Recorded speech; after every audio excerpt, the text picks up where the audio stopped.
अवतल लेंस के बारे में पढ़ेंगे। इसके पहले वीडियोज में हम उत्तल लेंस के बारे में पढ़ चुके हैं, तो आज हम अवतल लेंस के बारे में पढ़ेंगे, है ना। तो अवतल लेंस के बारे में देख लेते हैं। अवतल लेंस में प्रतिबिंब का बनना सबसे पहले देख लेते हैं।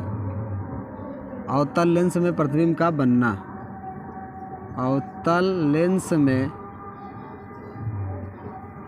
प्रतिबिंब का बनना, प्रतिबिंब का बनना। इसके पहले हम उत्तल लेंस में प्रतिबिंब का बनना देखे थे। अब हम देखेंगे अवतल लेंस में प्रतिबिंब का बनना। सर्वप्रथम अवतल लेंस में प्रतिबिंब दो तरीके का बनता है। एक जब वस्तु अनंत पर रखी होती है, और जब एक दूसरा स्थिति जब वस्तु अनंत और प्रकाशीय केंद्र या फोकस के बीच रखी होती है ना। तो देख लेते हैं। पहला जब वस्तु अनंत पर रखी होती है, तो अनंत पर रखी वस्तु का प्रतिबिंब कहाँ बनता है? फोकस पर बनता है। वस्तु की स्थिति ये हो जाएगा, वस्तु की स्थिति, वस्तु की स्थिति हो गई, और ये हो गई प्रतिबिंब की स्थिति, प्रतिबिंब की स्थिति।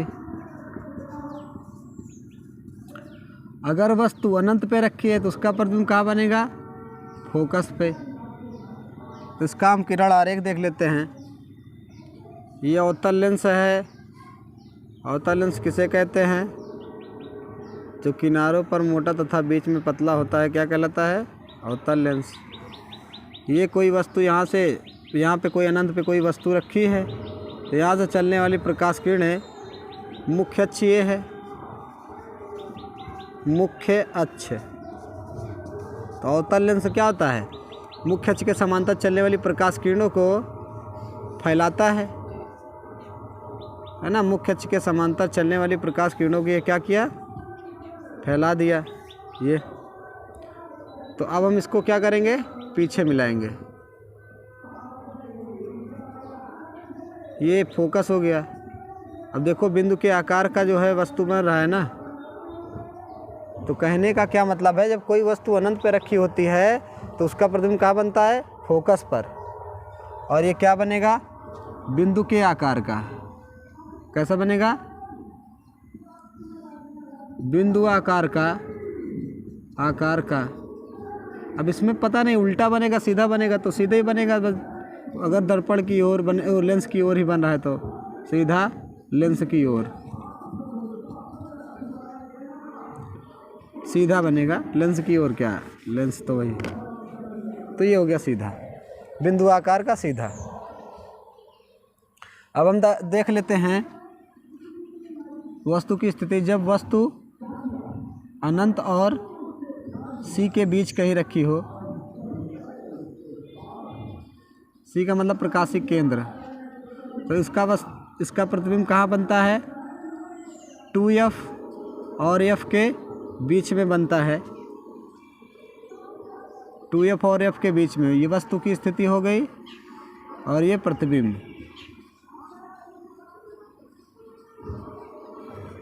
हो गया।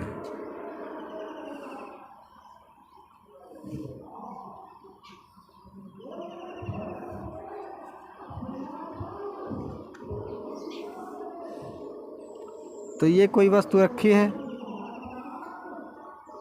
तुमने बताया मुख्य अक्ष के समांतर चलने वाली प्रकाश किरणें अवतल लेंस क्या करता है? इनको फैलाता है, और प्रकाशिक केंद्र से होकर जाने वाली प्रकाश किरण सीधा निकल जाती है।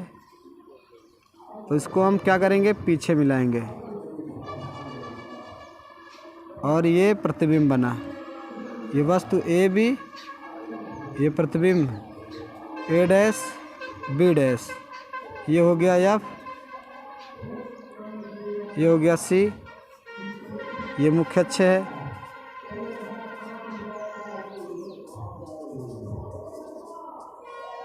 तो देखें ना हम कि जब वस्तु क्या होती है? अनंत और CF के बीच कहीं रखी होती है, तो उसका प्रतिबिंब सीधा, आभासी और छोटा बनता है। कैसा बन रहा है? सीधा बन रहा है,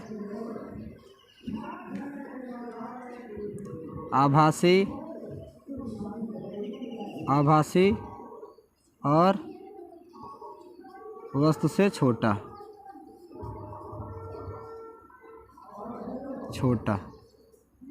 तो ये हो गया अवतल लेंस में प्रतिबिंब का बनना।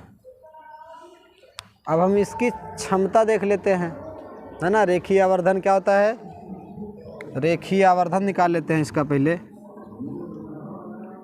अवतल लेंस का रेखीय आवर्धन क्या हो जाता है, रेखीय आवर्धन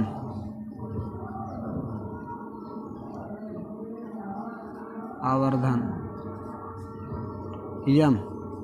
रेखीय आवर्धन बराबर होता है प्रतिबिंब की लंबाई और वस्तु की लंबाई के अनुपात को क्या कहा जाता है, रेखीय आवर्धन। तो प्रतिबिंब की लंबाई और वस्तु की लंबाई के अनुपात को क्या कहा जाता है, रेखीय आवर्धन।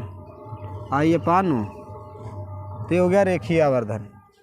प्रतिबिंब की लंबाई हिंदी में लिखना चाहते हैं तो लिख लेते हैं, प्रतिबिंब की लंबाई और वस्तु की लंबाई के अनुपात को, वस्तु की लंबाई, प्रतिबिंब की लंबाई और वस्तु की लंबाई के अनुपात को रेखीय आवर्धन कहते हैं, रेखीय आवर्धन।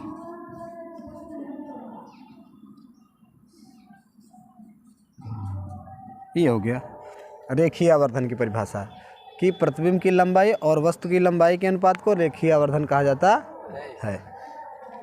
तो अब हम देख लेते हैं लेंस की क्षमता, है ना। लेंस की क्षमता का मात्रक डायोप्टर होता है। क्या होता है, डायोप्टर। तो लेंस की क्षमता देख लेते हैं।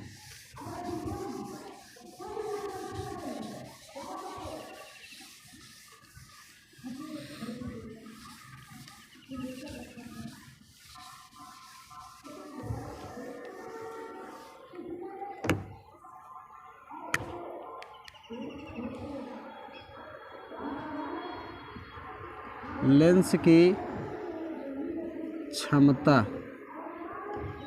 इसको P से व्यक्त करते हैं। P बराबर होता है 1/F। F क्या होना चाहिए, मीटर में। तो P बराबर हो जाएगा 1/F।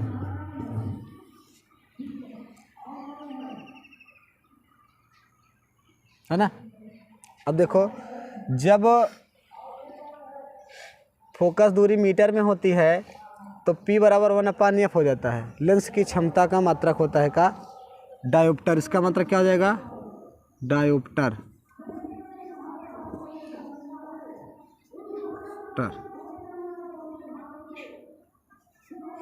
डायोप्टर हो गया। अगर ये मीटर में फोकस दूरी दिया है तो इसका जो है 1/F हो जाएगा। अगर सेंटीमीटर में दिया है तो P बराबर हो जाएगा 100/F। तब ये हो जाएगा सेमी में। किस में हो जाएगा, सेमी में। 100/F करेंगे तो सेमी में हो जाएगा, है ना। लेंस की क्षमता का मात्रक है। लेंस की क्षमता का मात्रक क्या होता है, डायोप्टर। और ये लेंस की क्षमता का सूत्र हो गया। इसे P से व्यक्त करते हैं, पावर कि कितने कहते हैं, कितने पावर का चश्मा लगा है। तो ये हो गया पावर, कितनी क्षमता का है। तो अगर मीटर में रहेगा तो 1/F लिखेंगे, और सेंटीमीटर में दिया रहेगा तो 100/F लिखेंगे। और उत्तल लेंस की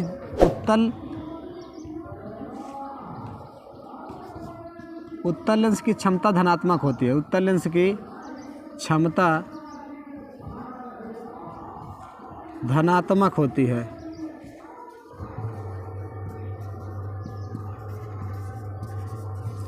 और अवतल लेंस की क्षमता ऋणात्मक। अवतल लेंस की क्षमता ऋणात्मक।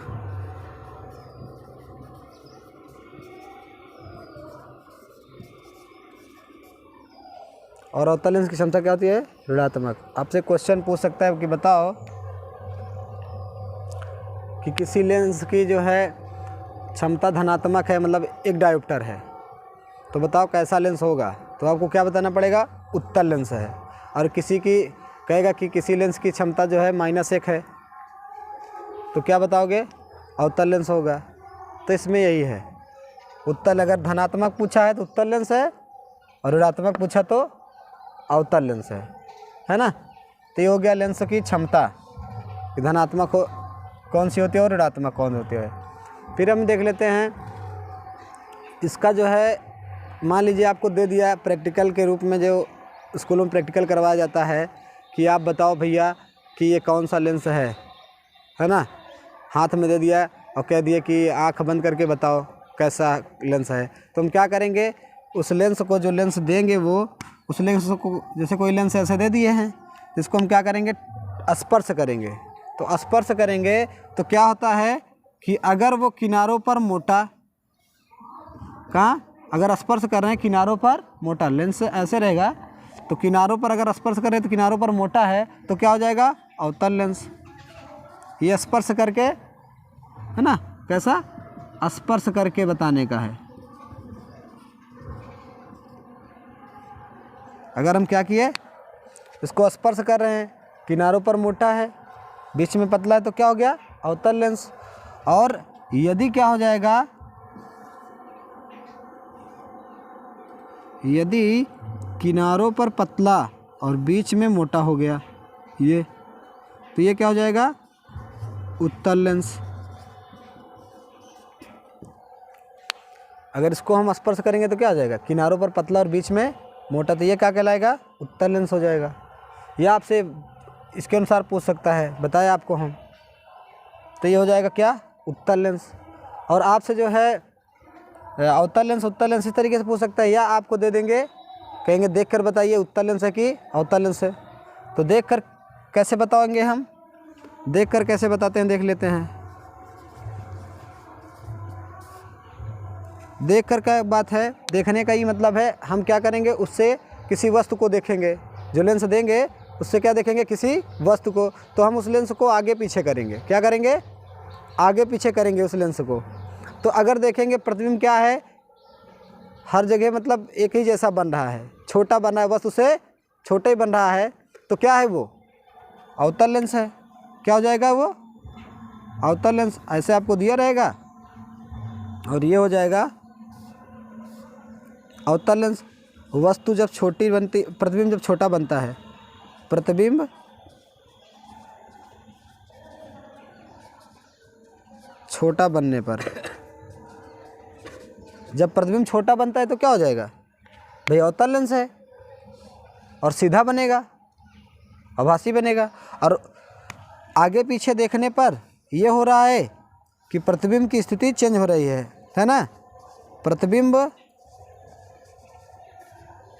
बड़ा छोटा बन रहा है, बड़ा छोटा बन रहा है, तो ये क्या हो जाएगा, उत्तल लेंस हो जाएगा। ये वाला हो जाएगा उत्तल लेंस और ये अवतल लेंस हो जाएगा, है ना। तो ये है, ये देखकर आपको बताने का है, और ये स्पर्श करके कहेगा कि भैया स्पर्श करके बताइए कौन सा लेंस है। या कह देगा कि किसकी क्षमता धनात्मक होती है तो आप क्या बताओगे, उत्तल लेंस की। किसकी क्षमता ऋणात्मक होती है तो क्या है, अवतल लेंस है। तो ये सारी बातें हैं। अब हम इस अवतल लेंस और उत्तल लेंस का उपयोग देख लेते हैं, है ना। तो उपयोग देख लेते हैं।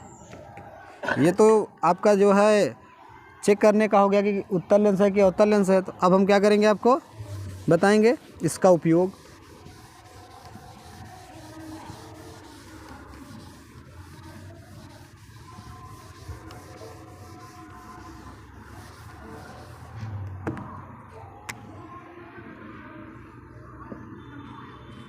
लेंस का उपयोग,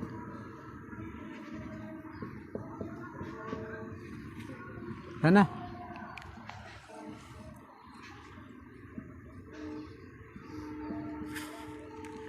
डॉक्टरों द्वारा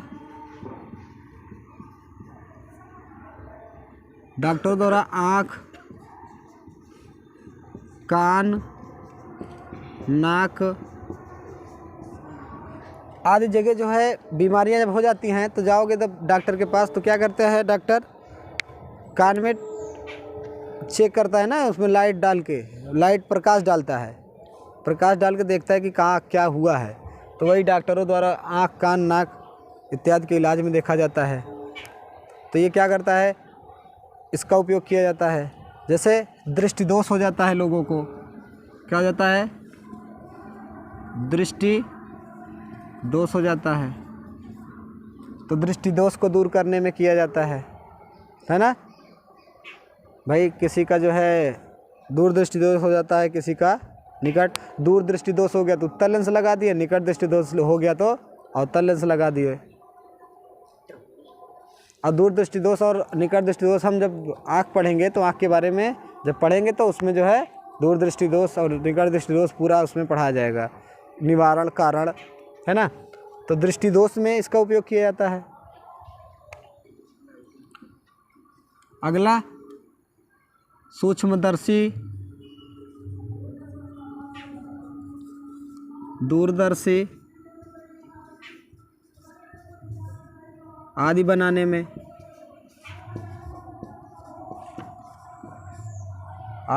इसका उपयोग किया जाता है ना।